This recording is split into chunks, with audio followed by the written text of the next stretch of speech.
gila ini.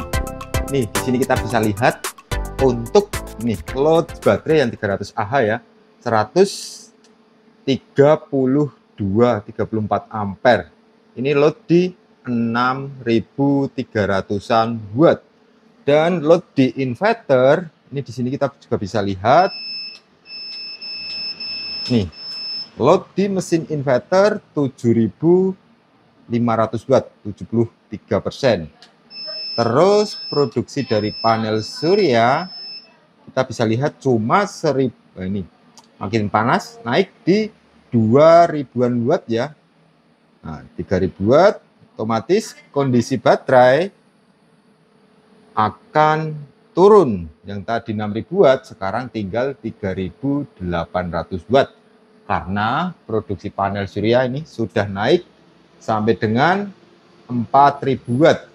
3900, hampir 4000-an watt ya. Dan untuk beban masih continuous 7400 watt. Kondisi output TV ini inputnya 3900 dan output AC pun stabil 230 volt. Di sistem monitoring sini kita juga bisa lihat kinerja dari sistem PLTS Powerwall ini. Produksi panel ini mulai meningkat ya, 2500, loadnya 6900. Kekurangan energi diambilkan dari sistem baterai. Kebetulan ini kita ada 3 set paket backup maupun paket upgrade sistem PLTS yang akan kita kirim ke 3 kota sekaligus dengan konsep hampir sama. Untuk yang sebelah sini, ini kita ada paket juga PLTS backup, kedepannya bisa upgrade untuk PLTS ke Jakarta Selatan, serta yang tengah ini akan kita kirim ke kota Tegal untuk keperluan backup server, serta ini ke Kota Baru Kalimantan Selatan untuk kantor. Jadi sistem ini kedepannya bisa ditambahkan panel surya. Kalau pertama hanya untuk backup karena sering terjadi PLN padam, otomatis produksi ataupun backupnya diambilkan dari bank baterai. Kedepannya, kalau untuk kebutuhan kantor besar di siang hari, saat ada panel surya, otomatis beban akan langsung diambilkan dari panel surya. Kekurangan produksi maupun kelebihan produksi dari panel surya baru akan dikirimkan maupun diambilkan dari bank baterai.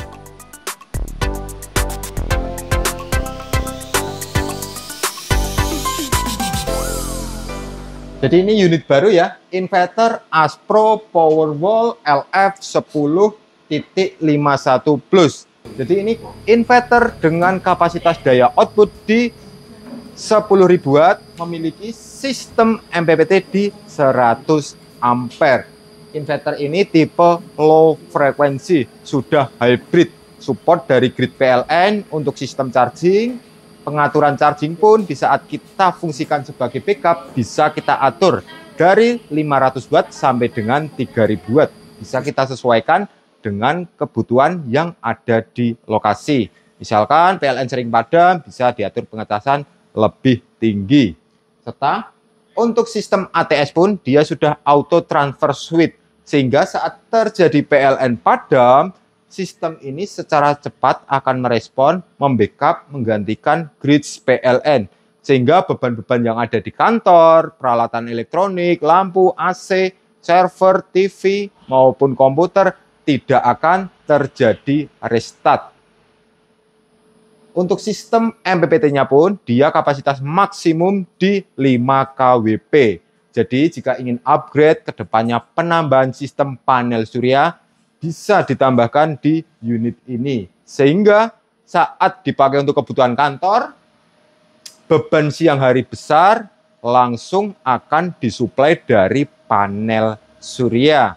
Kelebihan produksi dari panel surya dikirim ke bank baterai. Saat sore hari produksi panel surya kecil juga langsung akan diambilkan dari baterai. Sehingga untuk kebutuhan kantor sangat cocok sistem PLTS. Karena di saat kondisi PLN padam siang hari, kebutuhan beban bukan hanya mengandalkan dari bank baterai, tapi langsung disuplai dari panel surya yang setiap hari produksi. Jadi bisa berfungsi untuk mengurangi tagihan bulanan PLN. Sistem ini juga sudah kita lengkapi dengan Smart ESS untuk monitoring kinerja dari sistem backup maupun PLTS yang diterapkan. Jadi dari produksi panel berapa watt, terus beban load berapa watt, pengambilan di grid PLN berapa watt, kondisi baterai berapa persen, SOC berapa. Semua sistem kinerjanya bisa kita pantau melalui Smart ESS seperti ini ya. Terus untuk sistem proteksi sendiri, jadi sistem ini sudah kita lengkapi dengan beberapa fitur proteksi dari under over, tegangan input, tegangan output, serta tegangan baterai. Dilengkapi juga sistem proteksi output saat overload, saat terjadi konsleting. Nah, sistem ini juga akan memproteksi. Ini juga sudah tipe low frekuensi, sehingga outputnya pun dia benar-benar sinus murni terisolasi dengan jaringan grid di luar, sehingga suplai ke beban peralatan elektronik lebih bagus, lebih stabil, tidak terkena induksi dari beban-beban lain. Nah, untuk sistem pengaman proteksi berikutnya kita juga sudah lengkapin. Di sini terdapat beberapa MCB ya.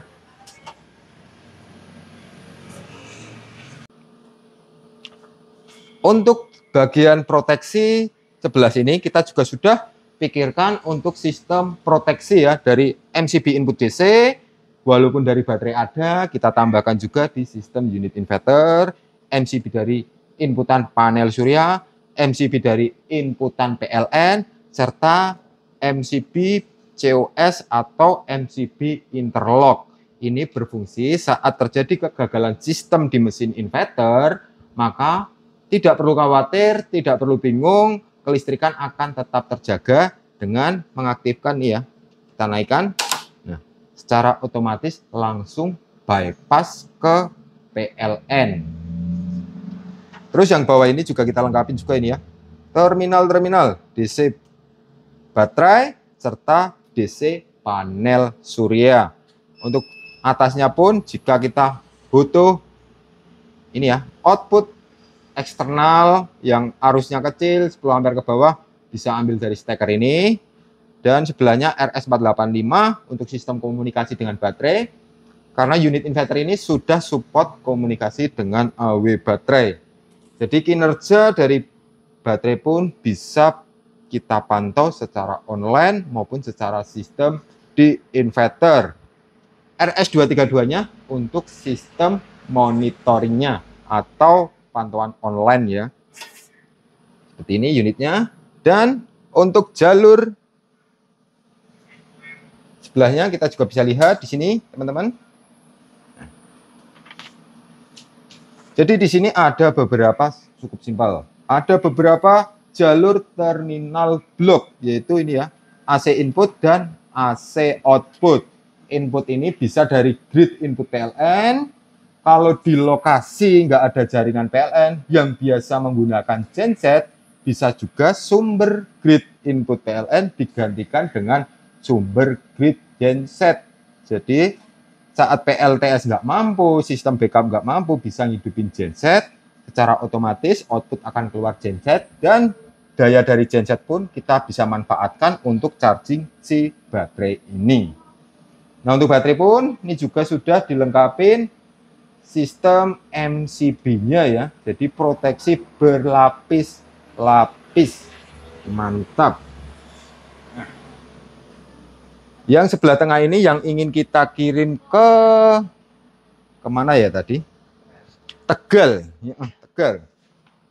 Ke Tegal sebenarnya konsepnya sama, cuma owner minta sistem untuk model inverter rak mount. Jadi ya kita harus buatkan raknya juga agar sesuai dengan peruntukannya ya, inverter dan baterai.